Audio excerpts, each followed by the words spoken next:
Good afternoon and welcome to this Jerusalem Press Club briefing. I'm Estia Ari, Press Director.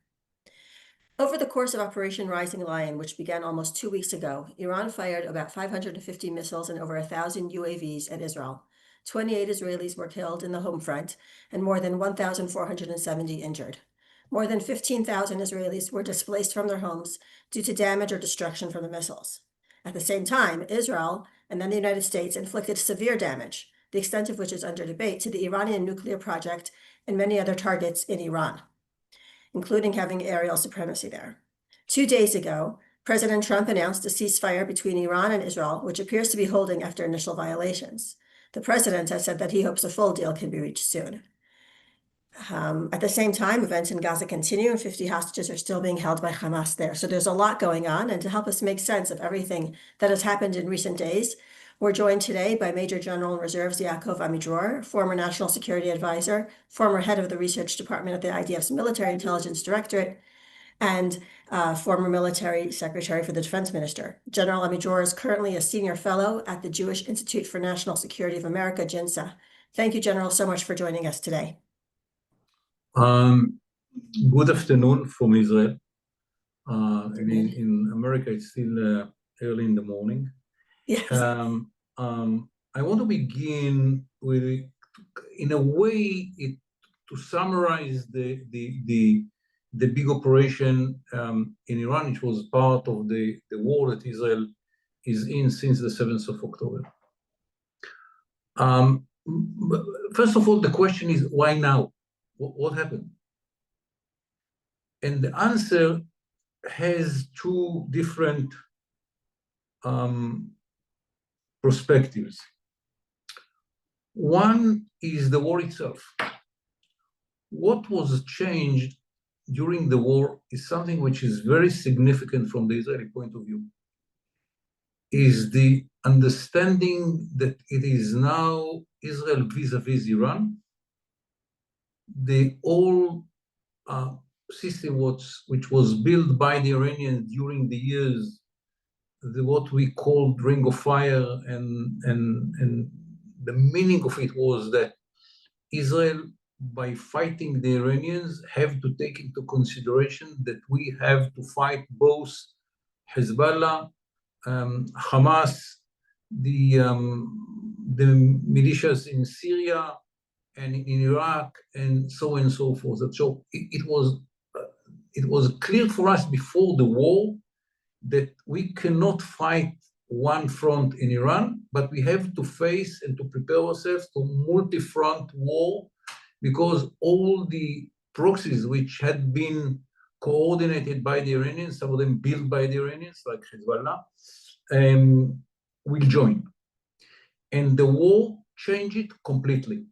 And it was clear for us after the destruction of Hamas's threat to Israel, Islamic Jihad, Hezbollah, that we don't have to take them into account. The probability that they will join in the south, in Gaza, was zero, and in Lebanon was close to zero, because still Hezbollah is there. Something else happened during the war, which we didn't plan. And this is the fact that Syria is out of the equation in the Iranian side. It's a problem, we have to face it, we have to understand what's going on, blah, blah, blah, but it's not with Iran, that for sure. And that changed not just the calculation of who can attack Israel, but also the ability of the Air Force to reach the borders of Iran through an open corridor. That was very important to the whole Air Force plan. So the first element was the fact that Iran is not the same Iran. We understood in the exchange of fire between Iran and us what are the weak points of Iran. We succeeded to destroy the S-300. We had a very good notion what the Iranians can and what they can't, and what are the areas in which we can use their weak points in the future. The disappearance of all the proxies of the Iranians and the disappearance of Syria from the equation. That was the result of the war. The second issue, which was not less important, is the international environment. The most important factor was the change in Washington. It is different administration with much more openness to the needs of Israel. And we could get the munition that we didn't get before, that spare parts, so on and so forth, and we could, and it was understood that if it will be a problem, the Americans will be more open to the needs of Israel if will be a need. And the international community itself, the fact that it was clear when the AIEA that the Iranians are cheating formally, it's not us, it's the international watchdog, which is saying it loud and clear. The Iranians cheated it in the last 20 years. They enrich uranium to a very high level, and they don't have explanation for that. We found remnants of this enriched uranium to military grade, and they didn't have any explanation to all the finds of the organization. So in the international environment was much better. And the third issue was our intelligence. We found that the Iranians are accelerating both their abilities to produce missiles. They went to the war, I don't know, between 2,000 to 300 missiles, and they wanted to have more than double of that within 2 years. They wanted to have between 8,000 to 10. And they changed the dynamic of the weaponization group within the nuclear project. Within the group itself, and connections between the group and the guys who are responsible for the missile project in Iran. And the meaning of it is they are looking for a way to deliver. And when we had the changes based on what happened in the war, the international environment, these are the opportunities, and another need to react because of what happened in Iran, inside Iran, relating to the missiles and the nuclear project, it was clear here that we have to make a move. So, and for the question why now, these are the kind of a perfect storm, if to use the American phrase, that it's different angels of reality, which together brought us to a situation in which we had opportunity, we had the frame under which we can do it, and we had the need, and we understood that tomorrow might be too late. So thank you for that overview. I wanted to I want to say something about the results of the war. Sure. Now we are learning. It's not yet, clear. Everything is not everything is clear, but what for sure we can say, for sure for that moment, it's not clear. First, the nuclear project, which was the main goal of the war, the damage is very, very, very strong. About damage, you say strong or high? Strong is good enough. I would say, yeah, strong, significant. Okay, strong, significant, choose the right word in English. Mm-hmm. I cannot say that it is 100% because we have some questions that we don't have good answers. Natanz was destroyed. Fordo probably was destroyed. Isfahan, which was the conversion project, was probably destroyed or was destroyed. And other element of the project, including 11 or 12 scientists, which were the hardcore of the weaponization group, had been killed. So it's not just the hardware, it's also the software. And we probably succeeded to destroy the two archives that they had, which are substituted to the archive which we brought from Tehran to Tel Aviv. We don't know exactly, probably some of that was equivalent and some of them were not, but we succeeded to destroy it. So the software also is disappearing. Even if they kept some of the enriched uranium, and that should be learned through the time, they don't have the ability to enrich it to military grade, and they don't have the ability to transform it to a metal, because the conversion center was destroyed. And for the next stage of weaponization, they need a metal and not gas, and they need the experts which disappeared. And from our knowledge, that these were the most important scientists in the group. Each of them responsible for other area, doesn't matter, but those are the cream de la cream of the group. There are other scientists, and slowly they will gain the knowledge, but it will take years probably. I cannot say for how long it was delayed, because we cannot say that we prevent it for eternity, because the knowledge is there and the people are there, they can learn. Why I cannot say for how long? First, there are two. First of all, we don't know all the details about the destruction. We will know within a few days, weeks. But it is a strong destruction, not a minimal one, not a medium one. It was a strong destruction.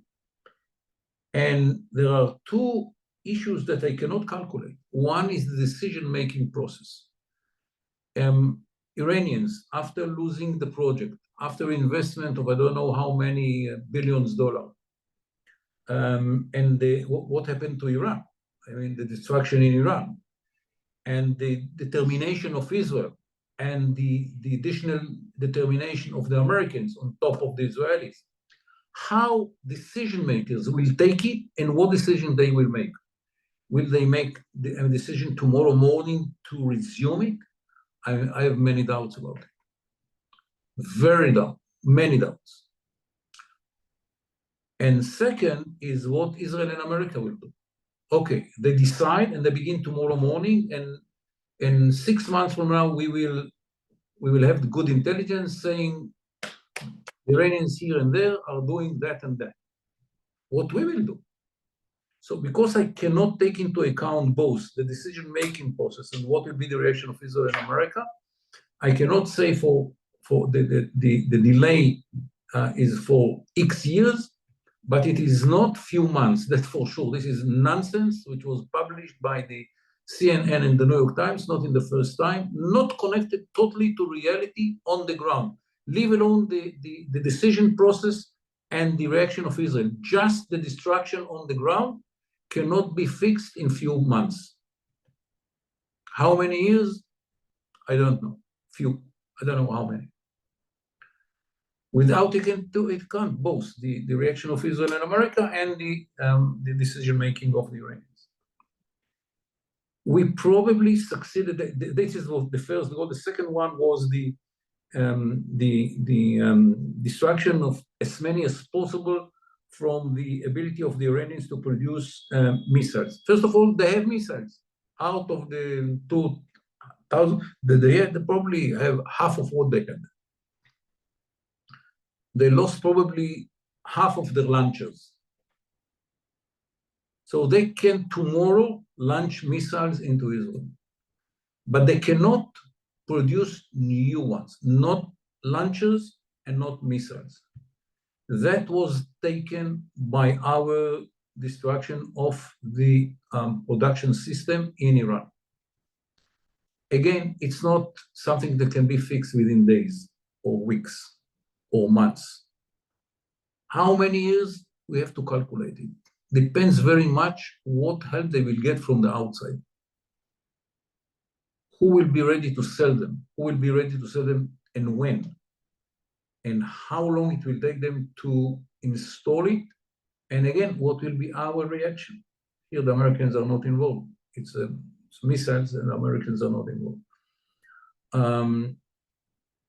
And I don't know. I mean, we will have to make decision the time in the minute that it will be understood that what they are doing. And here I want to say a few words about the prerequisite of the whole operation was the ability of Israel to collect the intelligence. About that, I cannot speak. And the ability of Israel to take out from action the anti-air system of the Iranians. And that was probably the biggest success of the beginning of the operation. In the first blow, the combination of the Air Force, special forces on the ground, the Mossad agents, whatever, everything together. At the end of the day, we probably succeeded to destroy 80% of the anti-air, if not more, of the anti-air defenses, missile systems of the Iranians. Mm-hmm. Combination of radar stations, anti-air missiles, and so on and so forth, command and control system. Probably 80% of that was destroyed or neutralized for a long time. If I am an Iranian, I will not begin not with the missiles, not with the nuclear. I'll begin to build again from zero my ability to defend Iran, because after a week we could fly over Tehran like Tehran is I don't know, Nabatea in South Lebanon or Sajaya in Gaza Strip. It's unbelievable. And for the Iranians, they understand that this is the beginning of the end. We could continue another month and to destroy totally Iran. We could do something that the Allies did to Germany in the Second World War. No one was there to stop us. The only thing that we have to take into consideration all the time is the launching of rockets, of missiles into Israel. And this is a good time to speak a few words about the defensive side, okay? They launched more than 500 missiles and 1,000 drones. Only 2 drones reached Israel and exploded here, 2 out of 1,000, and 36 hits of the missiles out of 500. It means that our ability to intercept is very high, but at the same time, the destruction in Israel is not something that we can ignore. Those missiles are very big. It's half a ton each of them, some of them with the sub-munition, which made even a much bigger damage here. It is true that there are very few which had been injured or died when they had been in the safe rooms. The safe rooms, the system in Israel, which is very good to deal with this threat. If you we made research between all those who had been injured and we know who had been killed, and only very few out of them had been in those safe rooms. I think there are 5 occasions out of the 36 that were within the safe rooms. And all the other hits, everyone which was inside the safe room didn't hurt. In the defensive side, the Americans took very important part, both Aegis in the sea and THAAD on the ground, integrated to our system. By the way, we made many exercises in the past, how they will be integrated, and it works marvelously. And just just to say thank you for the Americans who had been here and work together with the Israelis to defend Israel here in Israel. I'm not speaking about the B-2s which came from Missouri to make the job and went back home. I think that I said what. Okay, so I'm going to then take the opportunity to ask a number of questions that have come in. One sentence about Fordo. I can assure you, without having any testimony, that the less damage you see on the mountain where the bomb penetrated, the more is the damage inside. Why?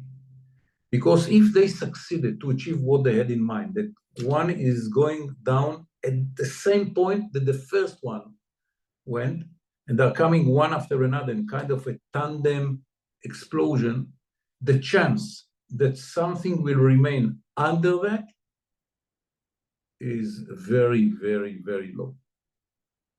So I don't have any intelligence, I don't have any evidence and so on, but knowing what the Americans plan and see the air photos of the penetration point from the air, it is very clear that they succeeded to do what they had in mind, is to penetrate it from one of the weakest points when the air is coming, and to do it in a very precise way that each bomb, each of two bombs, is coming exactly at the same point that the previous one entered to the ground. And the chances that something will remain under it is very, very, very, very low. So I'm very optimistic without having any evidence. I'm very optimistic about the destruction of Fordo. Natan's gone away. And this is why I feel so confident when I said that the damage to the nuclear project was very, very strong. You cannot quote me about the fact that I was exposed to the American tests in 12 years ago or 13 years ago, but you can say that I'm very, if you want to quote me, I'm very optimistic about the results. Now I'm open to questions. Okay, thank you. So there's a number of questions that have come up specifically on this issue. One question that has come in is if you can explain then the discrepancy between your optimism and what you've just explained and the DIA and the Pentagon declaring that the damage to be relatively mild, putting the program back only a few months, as quoted in the New York Times and CNN. I think that I understand the situation much better than them. It's not the first time, by the way. When we found the project in 94, we sent the Americans a paper in 95. It took the Americans 2 years to admit that there is a project. 2 years, we said there is a nuclear project, and the Americans said, we don't see any sign. So it's not the first time. Okay, I want to move on to something else that you had discussed, which is what happens now in terms of the actions of Israel and the United States and Iran, particularly regarding the potential for talks. Questions come out. The United States is trying to advance nuclear talks with Iran, and the Israeli government has not shown any particular response so far, according to this question. If the US and Iran reach an agreement, what do you think the impact would be on Israel? And I would add, what do you think would be Israel's red lines for any kind of agreement? And I want to clarify something. I think that since the beginning, at least since 11, when I began to be involved in the relations with the United States relating to the Iran project, we said to the Americans, if you reach a good agreement, no one will be happier than us. We are not happy trigger guys. Each of us has more friends in the graveyards of the IDF than in the street of Tel Aviv. We want a good agreement, and we will help you to reach a good agreement. Is whatever you want to ask, we offer them huge amount of information, and they took it. I used to meet Wendy Sherman, after every meeting that she had with the Iranians, and before every meeting that she had with the Iranians, nothing was leaked from these meetings. But the Americans decided to change the policy, and instead of dismantling, they said postpone and monitor. That cannot work. These are our red lines. We want a good agreement. Good agreement means that they evacuate from Iran all the enriched uranium that they have, and they cannot enrich uranium in Iran. They don't need it. There is no any need in Iran for enriched uranium. They have a reactor in Boshar. They're getting the uranium from Russia, and they bring it back to the Russians, and it's okay. We didn't touch it. This reactor continued to produce electricity when we attacked Boshar in the area, because this is a civilian project, and we understood they have the right to have it. No enriching of uranium, no heavy water reactor, because this is the beginning of plutonium project, and no weapon system groups. They are preparing on and on as they did, because in the agreement that was reached between America and Iran, there was not any limitation about the weaponization group. So no enrichment, no enriched uranium, and no weapon group. Other than that, they can produce whatever civilian they want.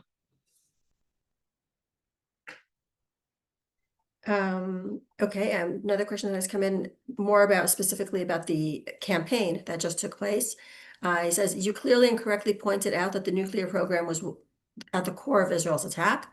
However, when symbolic targets such as the propaganda centers or Evin prison are also struck, it seems to carry an additional message. What message do you believe Israel is trying to send through these specific targets? We wanted to say to the regime, be careful. If you think that you are immune, you have a mistake. If you force Israel to act against Iran by doing those projects, we will go after you. Something which was not one of our goals. We didn't intend, we didn't kill Khamenei. He ran away and on the ground somewhere, but we didn't intend to kill him. If we had, he probably was dead. That person today. But we wanted to give some signals to the regime. We can broaden it. If you force us, we will broaden it. A couple more questions have come in, so I'm just going to read them as they've come.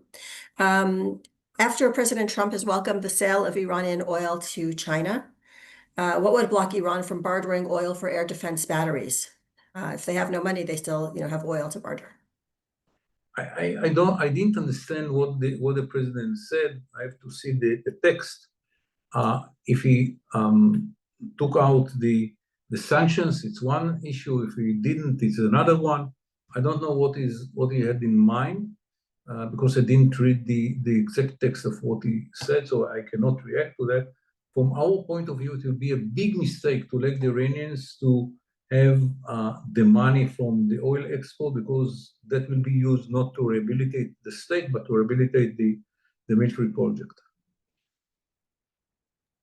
I want to go back to Fordo. A reporter is asking, he said last week in one of the briefings that we had here, you had mentioned that Israel could act against Fordo, but only as a bad option. Mm-hmm. What was it? Meaning, could that bad option still be employed if it is found indeed that Iran can still operate some centrifuges there or somewhere else? I don't know to say now what would be the result of an operation which didn't take place. I don't know. But we couldn't do what was done by the Americans, to come with 3 airplanes and to destroy it probably totally. That we couldn't do. What we could do, we might need it in the future, so why to speak about it? But it's not. This is not as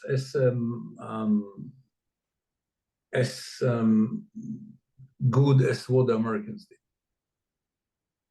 Well, it is a follow-up question in the sense that you said earlier that we can't, we don't know exactly how Iran will act and how Israel and the United States. But again, the question has come in, and I think we touched on it. I'll just ask it again. What is the likelihood that if in fact, Iran, as many have said, has it in its DNA to try and build some kind of nuclear program, if in fact the intelligence shows that Iran is I answer with the same word. We have the DNA to destroy it. Okay. The other question that I want to go back to then is, there's since the Hamas attacks on October 7th, which initiated this 7 or 8 front war, depending how you want to count, it's been clear to Israelis that this is really a war between Iran and Israel. Has the past 2 weeks of this operation taken care of this? What does this mean for the broader conflict that's going on right now? Unlike with the Palestinians, we don't have any argument with the Iranians on land or border or whatever.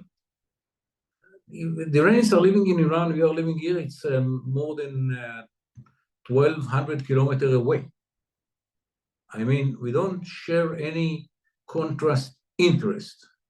If the Iranians stop to attack Israel and don't have nuclear capability that might distract Israel, or long-range missiles that made such a damage with so few, and we cannot imagine what damage could be done with 10 times more. Israel doesn't have any reason to be in any conflict with the Iranians. If they want these dictators to continue to rule them, it's their issue. If they want freedom and democracy, we will bless them.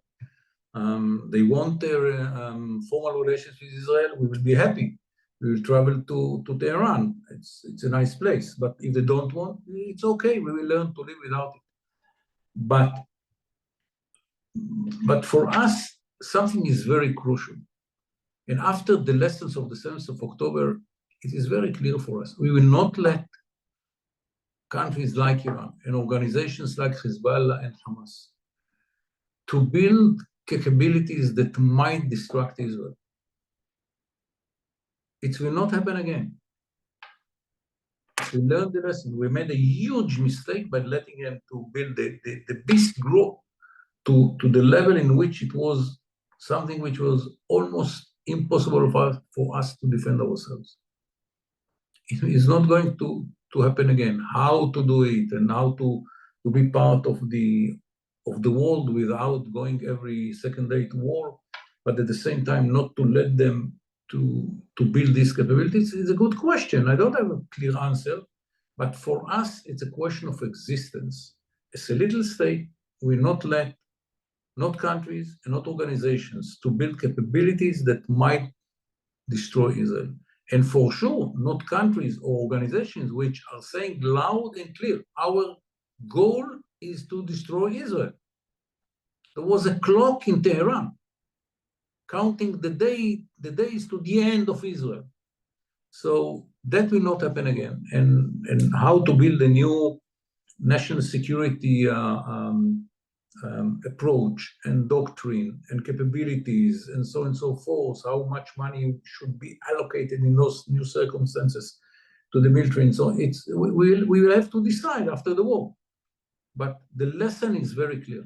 The principle is very clear. To implement it is very complicated.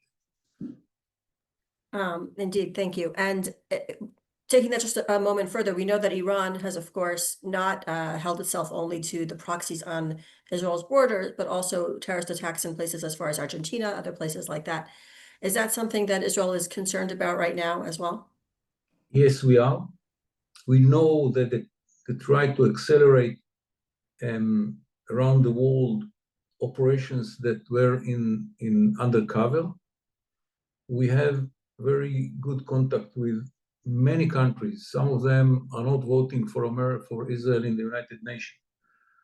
But still we have good relations, helping them to prevent attacks inside their own countries. A reporter's asking here also, And I'll ask the entire question, has she faced it? We only know what we know, she says. But how Yes, likely is it that Iran might have secret facilities to enrich or convert enriched uranium that Israel doesn't know about? if I would have an answer to the question, it is not something that I don't know. It's It's like by definition, I cannot answer it because if it is unknown, I don't have an answer. as But I Rumsfeld said. believe, but my assessment, again, here is my assessment as an intelligence officer for more than 25 years. It's unbelievable. I spent in the intelligence 25 years. We are in contact with the project since 94. Before 94, in 94, we could say formally there is a project, but we are in contact with the project since 91, 92. Yeah, many years. And you could see that we had apparently good intelligence from the results of the war and the ability to eliminate those people in the command and control system of the Iranians. I think 24 high officers had been killed within hours and 10 scientists. That we have a very deep cover of the system. We have agents all over Iran. Yes, theoretically there is unknown phenomena. Practically, it will surprise me if there is such a place. I want to zoom out a little bit more to what we've been discussing very specifically about Iran. And as we know, Iran, choreographing so much of what's going on here in the Middle East for so long in a bad way. And you had coined the term of the ring of fire to describe the strategy of Iran attacking Israel through its proxies on all sides. Those proxies have been destroyed or diminished. And now do you think that we're finished with the ring of fire? Is that done? We know that the Iranians are looking for substitute to this strategy. What will they do? I don't know. I think that it is not going to be easy, and the pulling out of the Syrians from the Iranian side is a crucial moment because they lost the land bridge that they had from Tehran to the Mediterranean. It is well understood by the Iraqis that the Iranians are not so strong as they pretend to be. So I don't know what will be the reaction inside Iraq for the long range. But anyhow, Iraq does not share a border with Israel. The Jordanians are more cautious, and now after the destruction of the regime in Syria, they feel more free and more safe, and they have very good intelligence, by the way. In Gaza, we have to finish the job and to eliminate totally Hamas from the map, then to bring in third parties that will build the Gaza Strip from the beginning without Hamas. And can they try to rebuild Hamas inside Gaza Strip? Yes, but Israel will be much more active and much more cautious and will not let it happen. Can they find other proxies around? Yes, they have the Houthis, and they can make them stronger. But I think that the main country to look at is Iraq. For them, this is the big challenge. If they succeed to submerge Iraq into an controlled Iranian state, it is one thing. If the Iraqis will not let them to come in and will keep their independence and their independence in their decision process, the Iranians will stay in Iraq. I don't see any substitute to Hezbollah and Hamas. Those two organizations will be totally eliminated. So I want to ask on the flip side on that, then you talked about, obviously the change in Syria, that And in fact, we've been hearing reports that there's actually talks going on between Syria and Israel right now. Floating around in the air discussions about expanding the Abraham Accords with some countries yet to be named. How does what happened in the past two weeks, and more broadly, basic, I guess, since the Beeper operation and beyond, impact the region in terms of Syria, Israel, Saudi Arabia, Abraham Accords expansion, shifts that we can see like that? I think it's not the last 2 weeks, it's the war and the results of the war. The Middle East now is much more stable. Iran lost the ability to export its aggressiveness. They cannot send Hezbollah to act against Israel. They cannot send Hezbollah to help the Houthis. They cannot send Hezbollah to fight against the people of Syria. The Iranians are not involved, not in Syria, not in Lebanon. The pressure on Jordan is much less. It very much depends, as I said, how confidence will be the Iraqis, and if they decide to be independent, it will push the Iranians back to their borders. The Middle East is much safer and potential to be much stable without the aggressiveness of the Iranians.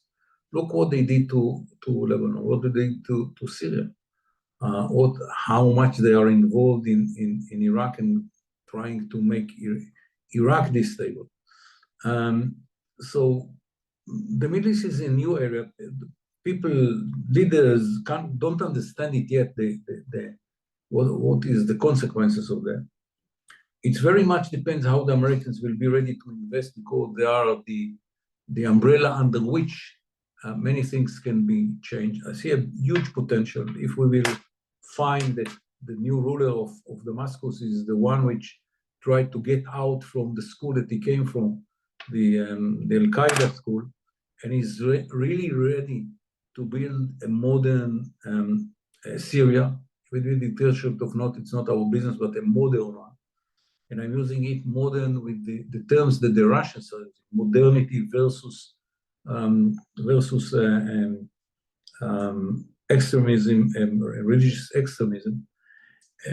If that will be, no question that the next one will be Lebanon. And if we have a different regime in Lebanon without the interference of the Iranians and Hezbollah, a different regime in Syria without the attempt of the Iranians to build in Syria and another Hezbollah, and the Arab Gulf countries understand that they don't have to be afraid from Iran, because Iranian appetite for aggressiveness was decreased totally or very severely. It will be easier for them to enter under the American umbrella to a new arrangement in the Middle East. How far it can go, it very much depends on the readiness of those countries to go to such agreement without the price that Israel should pay relating to the Palestinian issue.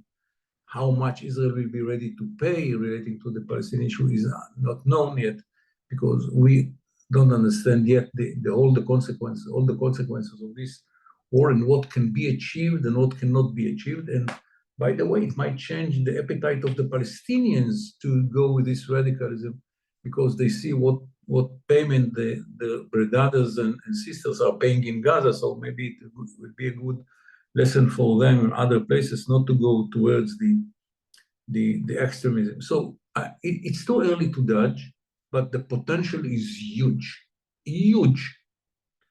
And let's see how decision makers here in Washington, in the Gulf, in Syria, and Lebanon will act, and what will they do to promote it. But the potential is huge. By the way, there is something which is not happening in the Middle East, and it also connected the